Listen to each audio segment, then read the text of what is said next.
Cümleten selamun aleyküm hanımlar. Diva Patik YouTube kanalıma hepiniz hoş geldiniz. Bugün birlikte armut desenli 5 şiş patik yapacağız.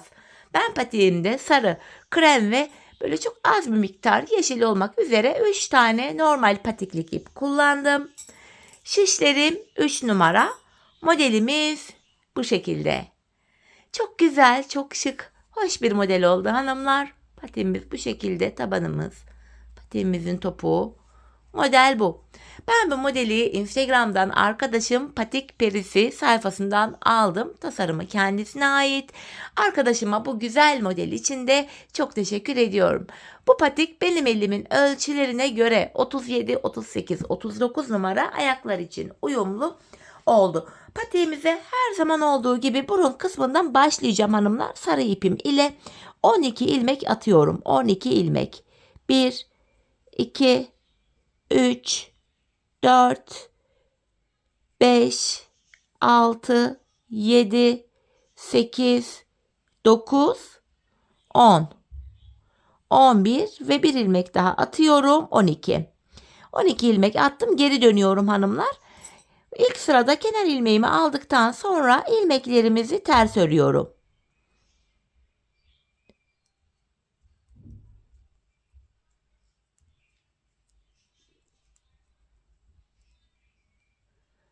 Sonuncu ilmeğimi de ters ördüm. Geri dönüyorum. Ön yüzdeyim.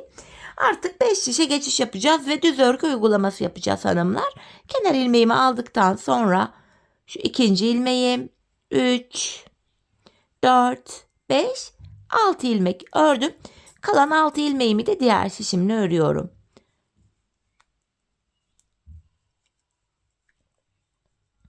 Şimdi hiç geri dönmeden ilk başladığımız yerden 3. şişimize ilmekler çıkaracağım.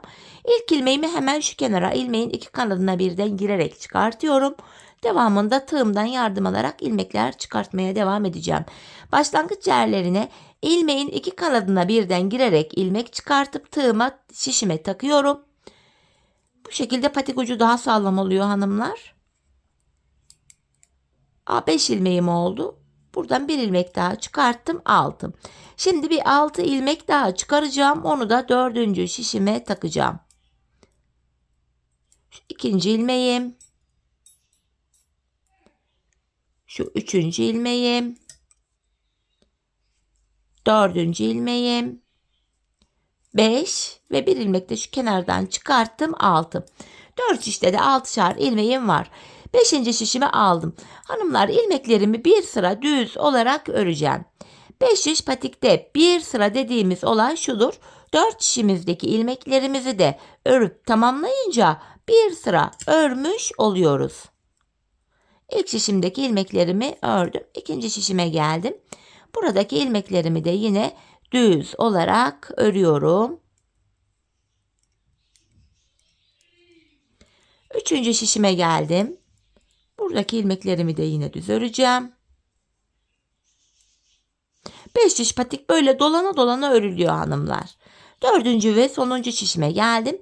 Buradaki ilmeklerimi de örüyorum. Böylece bir sıra örmüş olduk hanımlar. Şimdi artırma zamanı. Patik burnuna baktığımızda artırma işlemini sağ ve sol kenardan yapıyoruz. Şu orta kısımlardan artırma yapmıyoruz. İlk şişimdeyim. Kenarımız hemen başta. İlk 2 ilmeğimi örüyorum. Ardından ikinci ilmeğimin altındaki şu ilmeğin kenarına girdim ve buradan aldığım ilmeğimi düz örüyorum. Kalan 5 ilmeğim yine düz örülüyor. Böylece birinci şişimde 7 ilmeğim oldu. İkinci şişime geçtim. Kenarımız sol tarafta. Son 2 ilmek kalana kadar örüyorum.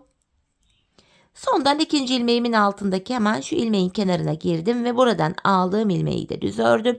Son 2 ilmeğim düz örülüyor. Böylece burada da 7 ilmek oldu. 3. şişime geldim. Kenar hemen başta. İlk 2 ilmeğimi örüyorum.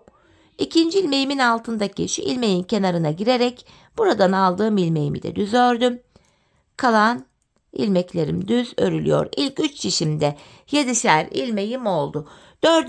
ve sonuncu şişime geldim. Kenar sol tarafta. Son 2 ilmek kalana kadar öreceğim.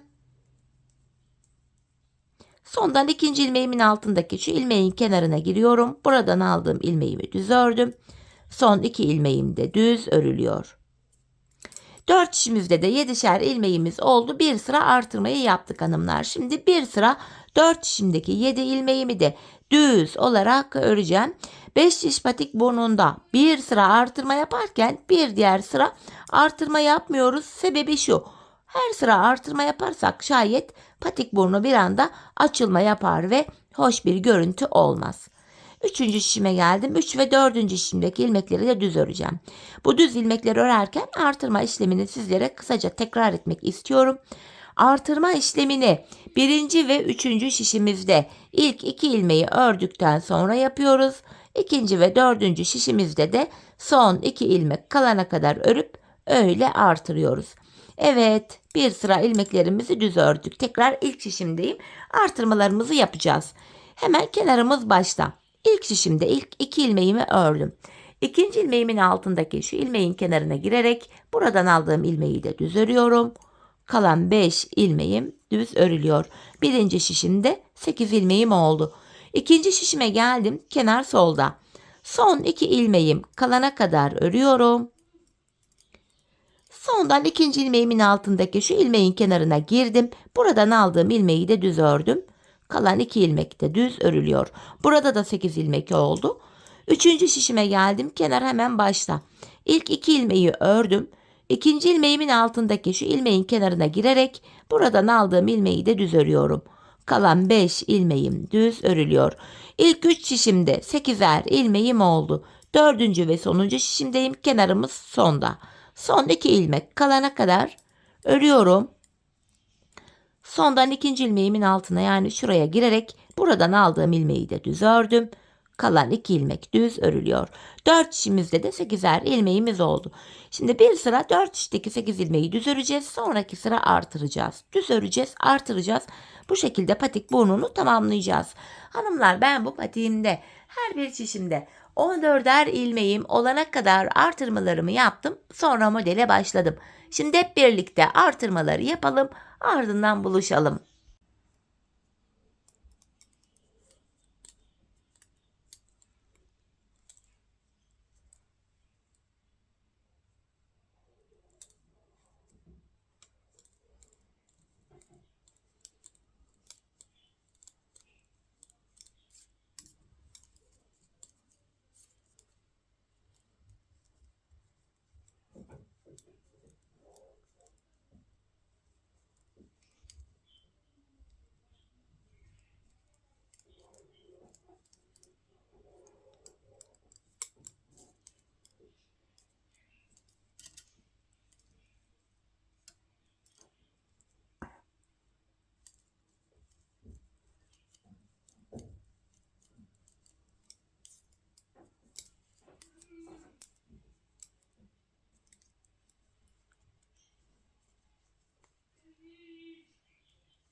Evet hanımlar, her bir şişimde 14'er ilmeğim olana kadar artırmalarımı yaptım. Geldim.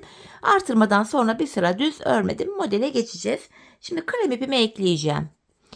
İlmeklerimi krem ipim ile öreceğim hanımlar. Şöyle hemen ilk 2 ilmeğimi ördükten sonra krem ipimin ucunu hemen burada sarı ipime düğümlüyorum. Patiğimiz sökülmesin diye. Modelimize başlamadan hemen önce ilmeklerin tamamını böyle krem ipimiz ile örüyoruz. Şöyle ipimin ucunda gizleyerek götürüyorum burada.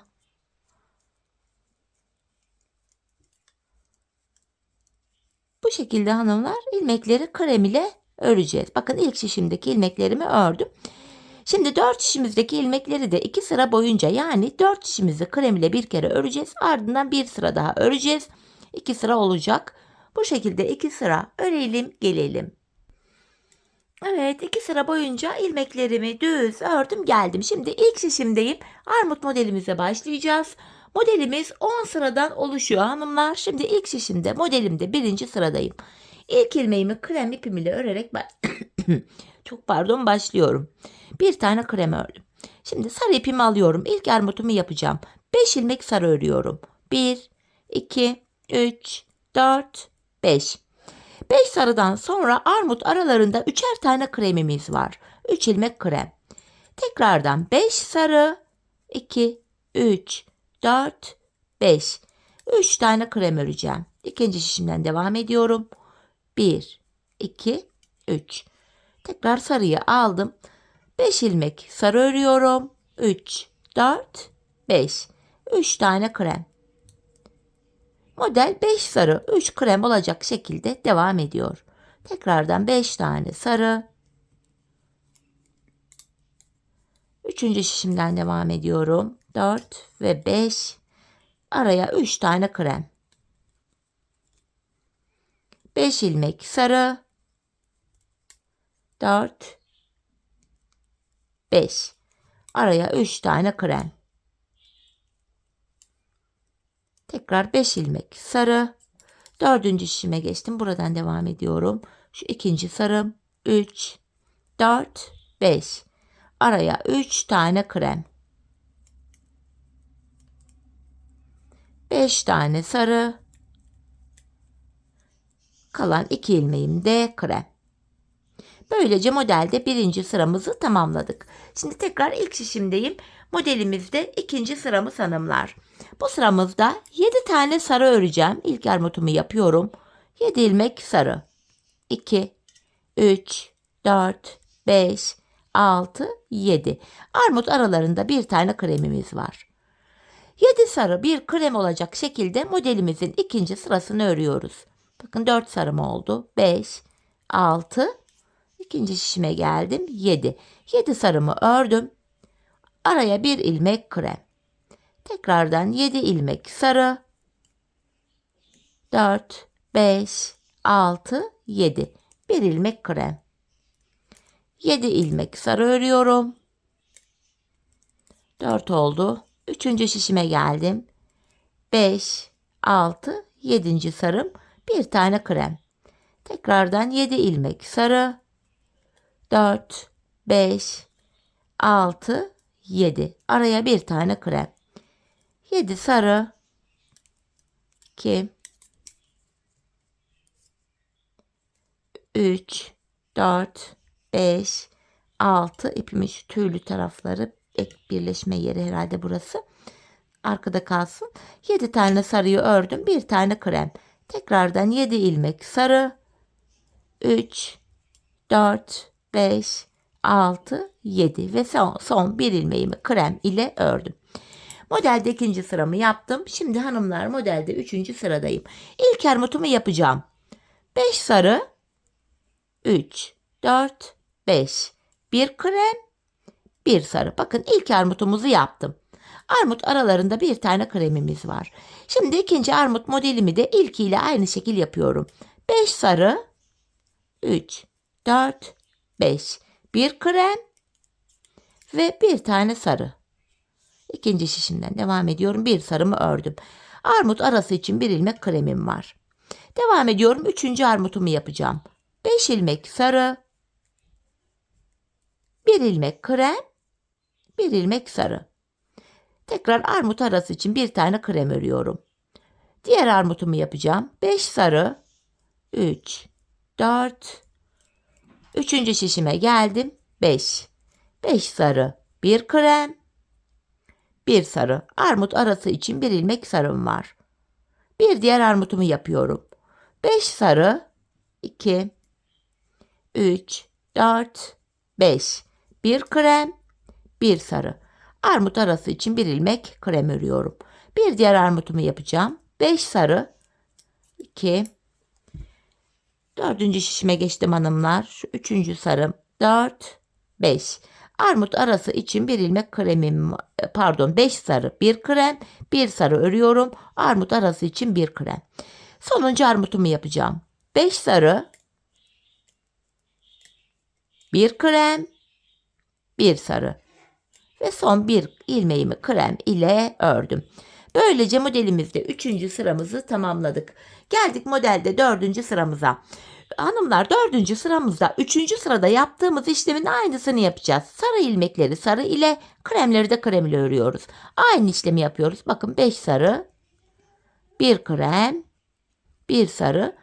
İlmekleri gördüğüm renklerle örüyorum. Yine araya bir krem ördüm. Tekrar 5 sarı, bir krem. Bu şekilde 3. sıra ile 4. sıramız aynı. İkinci şişimden devam ediyorum. Yine burada da ilmeklerimizi gördüğüm renklerle örüyorum. Bu şekilde sarıları sarı ile, kremleri de krem ile. 3. şişimden devam ediyorum. Burada da yine aynı işlemi yapıyorum hanımlar. İlmekler gördüğümüz renklerle örülüyor 4. sıramızda. Gayet kolay bir model.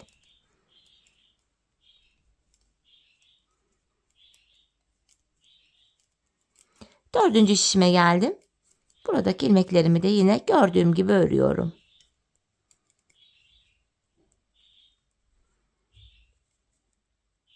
Pardon, bu krem ilmeği krem ile örüyoruz.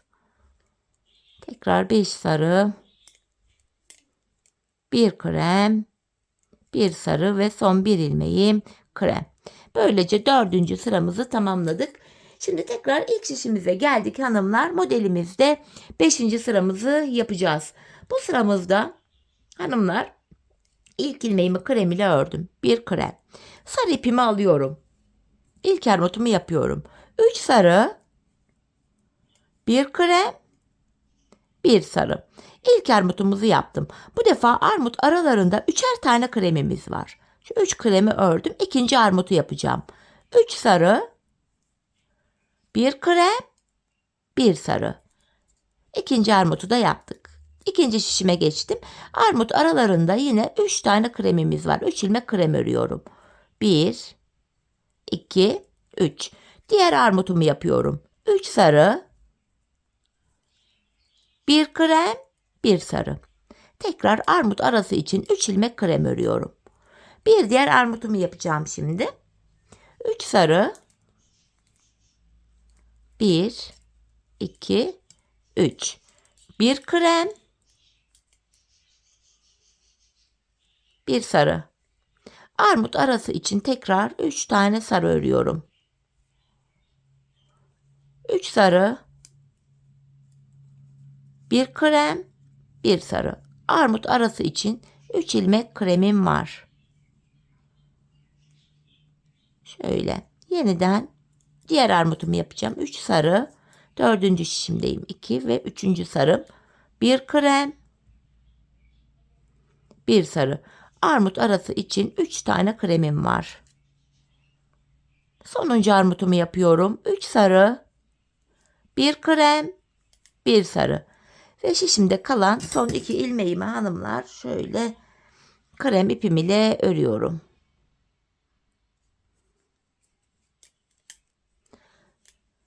Evet hanımlar, böylece modelde 5. sıramızı tamamladık. Geldik ilk şişimize, modelde 6. sıramı yapacağım şimdi. Bu sıramızda ilk ilmeğimi 6. sıramızda ilk ilmeğimi krem ile ördüm. Sarımı alıyorum. 5 sarı hemen yanına. İlk armutum için 5 ilmek sarı ördüm. İlk armutumuzu yaptık. Armut aralarında 3'er tane kremim var. İkinci armutumu yapıyorum. 5 ilmek sarı. 3, 4, 5. Armut arası için 3 tane kremim var. Bu sıramızda 5 sarı 3 krem olacak şekilde ilmeklerimizi örüyoruz. Tekrardan 5 ilmek sarı, 3, 4, 5. Araya 3 tane krem. 5 ilmek sarı, 3, 4, 5. Arada 3 tane krem. 5 tane sarı. Arada 3 tane kremimiz var. Tekrar 5 ilmek sarı öreceğim.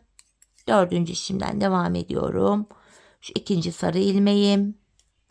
3, 4, 5. Arada 3 tane kremim var. 1, 2, 3. Sonuncu armutum için de 5 tane sarı örüyorum. Ve kalan 2 ilmeğim krem. Evet. 6. sıramızı tamamladık hanımlar. Şimdi tekrar ilk şişimizde modelde 7. sıradayım. Bu sıramızda ilk 2 ilmeğimi krem ile örüyorum. 2 ilmek krem. İlk armutumu yapıyorum. 3 sarı örüyorum. İlk armutum için 3 sarı ördüm. Bu defa armut aralarında 5'er tane kremim var. 1, 2, 3, 4, 5. İkinci armutumu yapacağım. 3 ilmek sarı. 5 tane krem. İkinci şişimden devam ediyorum. Şu ikinci kremim. 3, 4, 5. 3 tane sarı. Şu üçüncü sarım. 5 tane krem. Tekrar 3 ilmek sarı. Üçüncü şişimdeyim. Üçüncü sarım, araya 5 tane krem örüyorum. Armutumu yapıyorum yine. 3 tane sarı. 5 krem. Dördüncü şişime geldim. Buraya da yine 3 sarı. 1, 2, 3. 5 ilmek krem. 3 tane sarı ve kalan 3 ilmeğim krem.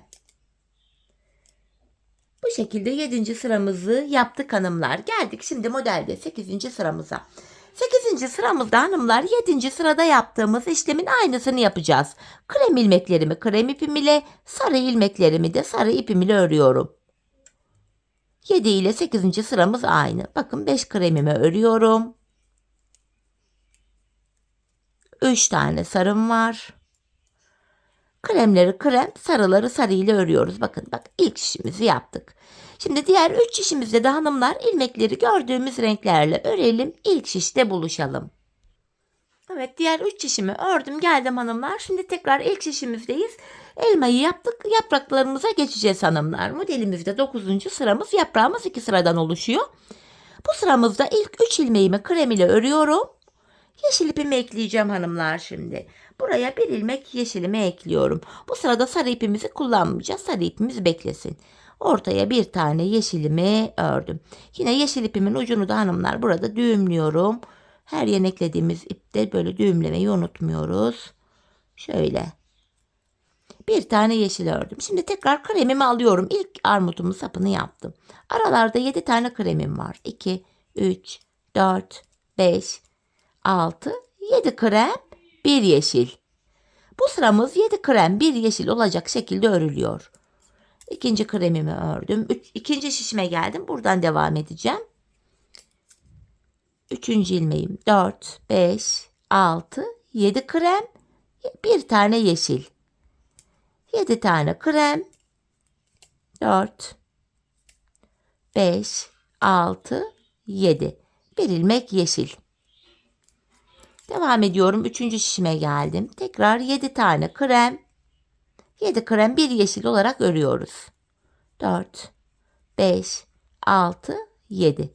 Bir tane krem. Tekrar 7 ilmek.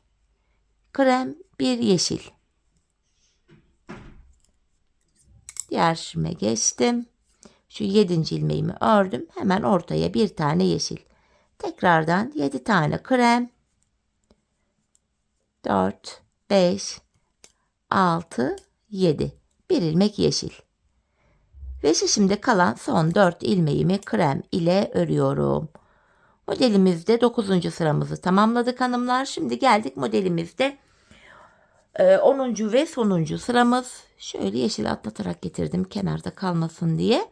Bu sıramızda da ilk 2 ilmeğimi hanımlar krem ile ördüm. Bir yeşil örüyorum. Bu sırada yine 7 krem bir yeşil olacak şekilde ilmekleri öreceğiz. Yeşil ilmekler birer ilmek sağa kaymış oluyor.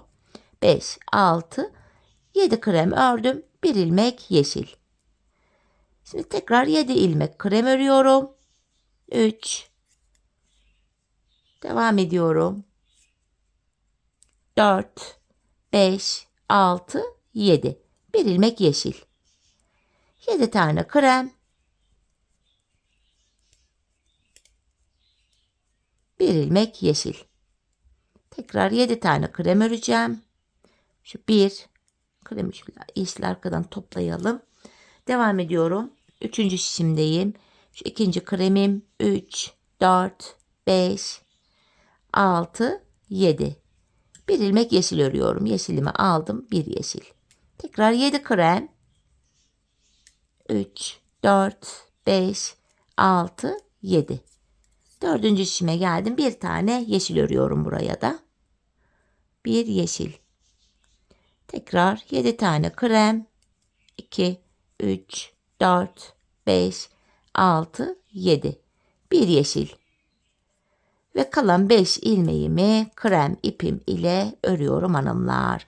Böylece ilk armutumuzu tamamladık. Şimdi armut aralarında ilmeklerimizi krem ipimiz ile öreceğiz. Şu renkli ipler iç tarafta beklesin. Kesmiyorum bu ipleri. İkinci armutta yine aynı ipleri kullanacağız çünkü.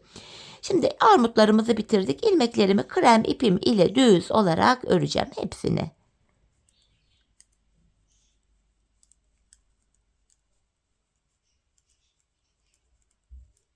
Bakın ilk şişimdeki ilmeklerimi tamamladım. Şimdi hanımlar 4 şişimizdeki ilmeklerimizi de yine 2 sıra boyunca yani 4 şişimizi 2 kez dolanacağız. 2 sıra krem ipimiz ile örelim gelelim.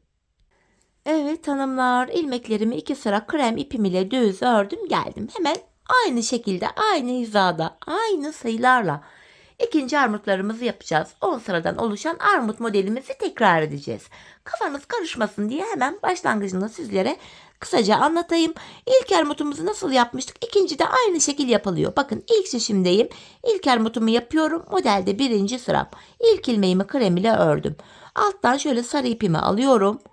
5 ilmek sarı örüyorum ilk armutum için. 5 tane sarı. Armut aralarında 3'er tane kremimiz var. 1, 2, 3. 5 sarı, 3 krem olacak şekilde modelin ikinci sırasını yapacağız. 4 şişimizde de bu işlemi uygulayacağız. Ardından ilk şişimize geleceğiz. Armutun ikinci sırasıyla devam edeceğiz. Bu aşamada kafası karışanlar varsa da ben modele bakarak yapamıyorum. Kafam karışıyor diyenler varsa da videoyu geri alarak ilk armutun sıralamalarını takip ederek ikinci armutu da rahatlıkla yapabilirsiniz. Çünkü aynı şekilde yapılıyor hanımlar. Hiçbir fark yok. Bu şekilde ikinci armutumuzu da tamamlayacağız. İkinci armut da bittikten sonra yine 4 şişimizdeki ilmekleri de krem ipimiz ile düz öreceğiz 2 sıra. Model başlarken de 2 sıra örmüştük. Armut arasına da 2 sıra ördük. Model bitiminde de 2 sıra öreceğiz. Bu şekilde ilmeklerimizi örelim hanımlar. Gelelim ardından buluşalım. Evet hanımlar ben armut desenimi tamamladım geldim. İkinci armut modelimden sonra da ilmeklerimi 2 sıra krem ipim ile düz ördüm. Şimdi sarı ipime geçiyorum hanımlar. Bu defa ilmeklerimizi sarı ipimiz ile düz olarak örüyoruz. Artık krem ipimizi kullanmayacağız. Krem ipin ucunu kesip arkaya düğümleyebiliriz. Modelin devamında sarıyı kullanacağız. Bu şekilde ilk şişimdeki ilmeklerimi ördüm. Şimdi 4 şişimizdeki ilmeklerimizi de 2 sıra boyunca yani 4 şişimizi 2 kere sarı ipimizle dolanacağız. 2 sıra örelim gelelim. Evet, ilmeklerimi ördüm geldim hanımlar. Şimdi tekrar ilk şişimdeyim. Bilek ayrımını yapacağız. Bu ilk şişimde son bir ilmeğim kalana kadar ilmeklerimi düz olarak örüyorum. İlk şişimde bilek ayrımını yapacağım çünkü. Bakın son bir ilmeğim kaldı. İlk şişimdeki sonuncu ilmeğim ile ikinci şişimdeki ilk ilmeğimi aldım. Bu iki ilmeği şöyle birbiriyle yer değiştiriyorum. Önce yer değiştirdiğim ilk ilmeğimi ilk şişimle ördüm. Bilek ayrımında bu iki ilmeği yer değiştirdik. Yani burada sebebi şu. Bilek ayrımı yaptığımız yer daha sıkı ve sağlam oluyor. Tam ortada ayrık bir görüntü oluşmuyor. Şimdi patiğimizin arka bölümüne geldik. Yani bu kenarlara. Ben patiğimin bilek kenarlarına 8'er ilmek haroşa ördüm hanımlar. Ben örgümüzün hem arka yüzünde düz örgü örerek haroşalarımı elde ediyorum. Şimdi ikinci şişimdeyim. İlk 8 ilmeğim haroşa düz öreceğim. 3, 4, 5, 6, 7, 8. Bu 8 haroşayı arka yüzde de yine düz öreceğim. Şimdi ön yüzdeyim. Devamındaki ilmeklerimi de düz örmeye devam ediyorum. Artık patiğimizin arka bölümüne geçtik hanımlar. Bu arka bölümde ön yüzde düz örgü, arka yüzde de ters örgü uygulaması yapacağız. Bilek ayrımı yaptığımız yere kadar öreceğiz. Sonra geri döneceğiz. Geri döndüğümüzde arka yüzde olacağımız için ilmekleri ters öreceğiz. Sadece bilek kenarlarındaki 8'er ilmek haroşamızı haroşa olarak örmemiz gerekiyor. Patiğimin arka bölümünde hanımlar ilmek atış şeklim farklı. Hemen onu da söyleyeyim. Sebebini de açıklayacağım. Patiğimin ön bölümlerini yaparken bakın şişim altta, ipim üstte, şu şekilde ilmeklerimi örüyordum. Bakın şöyle. Ama patiğimin arka bölümünde şiş üstte, ip alttan gelecek şekilde örüyorum bu bölümleri. Sebebi şu, arka yüzde ters örgü örerken ilmek yönü düzgün düşüyor. Daha rahat örüyorum. Sizin örgünüz nasıl düzgün düşüyorsa, nasıl rahat örüyorsanız o şekilde yapabilirsiniz. Şimdi son şişime geldim. Bilek ayrımı yaptığım şişim. Burada da yine ilmeklerimi düz örüyorum. Bakın son 8 ilmeğime geldim. Bunlar haroşa. Bunları normal düz öreceğim. Sonuncuyu da ördüm. Bakın bilek ayrımına geldik, geri dönüyorum. Patiğimizin arkasında yapacağımız işlem bu. Bilek ayrımına kadar öreceğiz, geri döneceğiz. Şimdi ben sonuncu ilmeklerimi ördüğüm için ilk ilmeğimi örmeden aldım. Bu kenar ilmeğim ile birlikte toplam 8 adet ilmeğim haroşa düz örüyorum. 5, 6, 7, 8. Bakın ön yüze bir diş haroşa düştüm. Devamındaki ilmeklerimi de şu an arka yüzdeyim, ters olarak örüyorum. Bir diğer şişime geçtim. Buralarda da yine ilmeklerimi ters örmeye devam ediyorum. Hanımlar, patiğimizin arka bölümünde yapacağımız işlem bundan ibaret. Bilek ayrımına kadar öreceğiz, geri döneceğiz. Öreceğiz, geri döneceğiz. Ön yüzdeysek eğer düz örgü, arka yüzdeysek de ters örgü uygulaması yapacağız. Sadece bilek kenarlarındaki 8'er ilmek haroşamızı haroşa olarak örmemiz gerekiyor.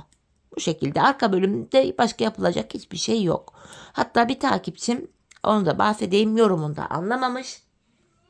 Hatta beni bir eleştirmiş. Sen böyle diyorsun ama biz nasıl yapacağız? Çok zor bu bölüm diye. Şimdi tekrar bu bölümü bir kez daha kuracağım hanımlar. Bakın yine burada da ilmeklerimi ters örüyorum. Bakın bilek ayrımı yaptığımız şişimiz. Son 8 ilmeğim haroşa olduğu için bunları düz örüyorum.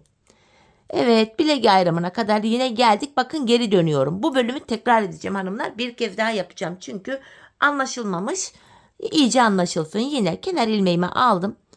Kenar ilmeğim ile birlikte ilk 8 ilmeğim haroşa bakın düz örüyorum. Bakın ikinci kez tekrar ediyorum. Devamındaki ilmekleri de şu an ön yüzde olduğum için düz olarak örüyorum hanımlar. Tabandaki şişime geldim. Yine buradaki ilmeklerimi de düz örüyorum. Normal düz örgü gördüğünüz gibi. Bilek ayrımına kadar gideceğim böyle. Tabandaki diğer şişime geldim. Burayı da düz örüyorum. Beni eleştiren takipçim, inşallah izlersin bu videoyu. Senin için de anlaşılır olur. Bakın burayı da düz ördüm. Bilek ayrımı yaptığım son şişime geldim buraya. Buradaki ilmekleri de düz örüyorum. Son 8 haroşa ilmeğimdeyim. Bunları da yine normal düz olarak örüyorum. Bakın yine bilek ayrımına geldim. Tekrar geri döneceğim. Şöyle. Kenar ilmeğimle birlikte toplam 8 ilmek haroşamızı düz örüyorum. 4, 5, 6, 7 ve 8. Bakın burada 2 diş haroşa oluştu şimdi. Arka yüzde olduğum için diğer ilmeklerimi de ters örüyorum hanımlar. Şöyle. Bir diğer şişime geçtim. Buradaki ilmeklerimi de yine ters örmeye devam edeceğim. Dediğim gibi ikinci kez arka bölümü tekrar ediyorum. Anlamayanlar varsa da iyice anlaşılır olsun diye. Bu arka bölümü ördükten sonra bilek ayrımı yaptığımız yer şöyle daha da genişliyor hanımlar. En son 4 şişteki ilmekler de tek şişte toplanıyor. O 4 şişteki ilmeklerin nasıl tek şişte toplandığını da anlamayanlar olmuş. O topuk bölümüne gelince onu da göstereceğim sizlere. Şöyle devam ediyorum. Son şişime geldim. Burada da yine ilmekleri ters öreceğim. Sadece bilek kenarındaki son 8 haroşa ilmeğimizi düz olarak öreceğim hanımlar. Bakın son 8 ilmeğime geldim. Haroşalarımı düz olarak örüyorum. Bu şekilde ikinci kez arka bölümü tekrar ettim sizlere. Şöyle sonuncu ilmeğimi de ördüm. Şimdi baktığımızda hanımlar bakın yine geri döneceğiz. Bilek ayrımına kadar geldik. Geri döneceğiz derken hanımefendi bayağı bir sinir olmuş. Hanımlar geri dönüyoruz. Yani bunun başka bir tabiri yok. Bunun açıklaması bu. Ördük sonra geri dönüyorum. Ön yüzde yine diğer uca kadar öreceğim. Arka yüzde ters öreceğim. Patiğimizin arkası bu şekilde devam edecek. Şuralarda ikişer diş haroşamız oluştu bile. Şimdi ben bu patiğimin bu arka bölümüne yani şuraya hanımlar toplamda 16 sıra haroşa ördüm. Bu benim elimin ölçüsüne göre tam oldu. Bu aşamada sizler patiğinizi örerken ayağınıza giyin. Ölçün hanımlar. Bu arka bölümü topuğunuzun kenarına gelene kadar örmeniz gerekiyor. Bu şekilde ölçerek yaparsanız patik ayağınıza tam olur. Kaç numara yapacak olursanız olun ayağınıza ölçerek yapın. Bu şekilde ölçüyü tutturabilirsiniz. Çünkü herkesin elinin örgüsünün sıkılığı, gevşekliği, şiş numarası ya da ipinin kalınlığı, inceliği hepsi patiğin boyutunu etkiler. Bu nedenle benim verdiğim ölçülerle birebir ayağınıza ölçmeden yaparsanız patik boyunuz istediğiniz oranlarda olmayabilir. Sonra da bana yine kötü yorumlar yaparsınız. Verdiğiniz ölçüler tutmuyor diye. Dediğim gibi mutlaka ayağınıza ölçün. Şimdi hep birlikte ayak ölçülerimize göre patiğimizin arkasını örelim, gelelim. Ardından birlikte topuğumuzu keseceğiz. Evet hanımlar, patiğimin arka bölümünü 16 sıra haroşa olacak şekilde ördüm geldim. Şimdi bakın 4 şişte de 14'er ilmek var. Şöyle tuttuğumuzda dümdüz duruyor. Bakın bilek ayrımından sonra burası açılma yaptı çünkü. Bu aşamada hanımlar topuk ayrımında bana kolaylık sağlasın diye sol tarafa 24 ilmek ayıracağım. Kalan ilmekleri tek şişte sağ tarafta toplayacağım.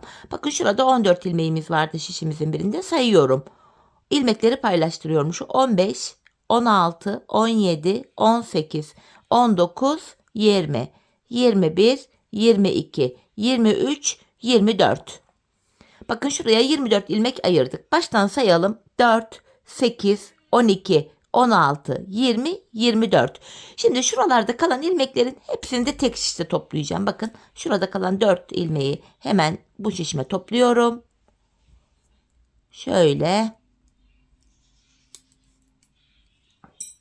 Bakın burada da yine 14 ilmek vardı. Bu 14 ilmeği de yine bu şişime alıyorum. Kalan ilmekleri de böylece sağ tarafta tek şişte topladık. Böyle ilmek ayırma işlemi de bu şekilde oluyor. Daha önce video öncesinde böyle ilmekleri ayırıyordum. Kafası karışanlar olmuş. Daha net anlaşılsın diye nasıl yaptığımı sizlere göstermek istedim bu şekilde. Şimdi burada 24 ilmek var. Kalanlar ilmekler bu tarafta. Topuğumuzu kesmeye başlayacağız. Topuk bölümünde kenardaki 8 ilmek haroşamızı yine haroşa olarak öreceğiz. Patiğimizin topuğunda da model bütünlüğü sağlansın diye 8 haroşamı ördüm. Ön yüzdeyim. İlmeklerimi düz olarak ve sayarak örmeye devam edeceğim. 8 haroşamı örmüştüm. 9, 10, 11, 12, 13, 14, 15, 16, 17, 18, 19, 20, 21, 22, 23 ilmek ördüm. 24. de öndeki ikisini bir keserek örüyorum. İlk kesimimi yaptım. Buraya da 24 ilmek ayırmıştık sol tarafa. Burada da 24. ilmekte kesimi yaptık. Topuğumuz için ortaya baktığımda 7 ilmek kaldı. Bu 7 ilmek her sırada birer birer kesiliyor, eksiliyor, bitiyor ve böylece topuğumuz oluşuyor hanımlar. Şimdi kesim yaptıktan sonra geri dönüyoruz. Arka yüzdeyiz. İlk ilmeği örmeden aldım. Arka yüzde olduğum için buradaki ilmeklerimi ters örüyorum. Sadece kenardaki son 8 haroşa ilmeğimi düz öreceğim. Bakın son 8 ilmeğime geldim. Haroşalarımı düz olarak örüyorum. Sonuncuyu da ördüm. Şimdi tekrar geri dönüyorum. Ön yüzdeyim. Bir önceki sırada yaptığım işlemin aynısını yapacağım. Yani ilk 23 ilmeğimizi öreceğiz. 24. ilmekte kesimimizi yapacağız hanımlar. 8 haroşamı ördüm. Şöyle sayarak gidiyorum. Şu 9. ilmeğim 10, 11, 12, 13, 14, 15, 16, 17, 18, 19, 20. 21, 22, 23. 24. ilmekte öndeki ikisini keserek ördüm. İkinci kesimi yaptık. Bir önceki sırada 7 ilmek vardı. Şimdi baktığımızda 6 ilmek kaldı. Şimdi kesim yaptık. Tekrar geri döneceğiz. Arka yüzde ilmekleri öreceğiz. Ön yüzde tekrar ilk 23 ilmeği örüp 24'te kesimi yapacağız. Biz bu kesme işlemine aradaki 6 ilmek bitene kadar devam edeceğiz. Şimdi hep birlikte bu 6 ilmek bitene kadar topuğumuzu örelim, gelelim. Evet hanımlar, aradaki ilmeklerin bitene kadar patiğimin topuğunu ördüm geldim. İlk başta sol tarafa 24 ilmek ayırmıştık. Kesimlerden sonra sağ şişimizde de 24 ilmeğimiz kaldı. Şimdi patiğimizin düz tarafı içeride, ters tarafı da dışarıda olacak şekilde ikiye katladım. Tığ ile kesim yapacağım hanımlar burada. İlk kesimim şöyle. Benden taraftaki şişten bir ilmek, ikinci şişten de bir ilmek aldım. İkisini bir topluyorum. Diğer kesimlerim de şöyle. Benden taraftaki şişten bir ilmek, ikinci şişten de bir ilmek aldım. İkinci ilmeği ilkinin içinden geçirip tığımdaki ilmekleri topluyorum. Benden taraftaki şişten bir ilmek, ikinciden de bir ilmek aldım. İkinci ilmeği ilkinin içinden geçirdim. Tığımdaki ilmekleri topluyorum. Karşılıklı olarak şişlerimizden birer tane ilmek alıyoruz ve ikinci şişten aldığımız ilmeği ilk şişten aldığımız ilmeğin içinden geçiriyoruz. Tığımızdaki ilmekleri topluyoruz. Gizli kesim hanımlar bu şekilde gizli kesim oluyor ve her iki patiğimizin topuğu da aynı yöne, aynı şekilde kesiliyor. Bu şekilde. Kalan ilmekleri de keselim, gelelim.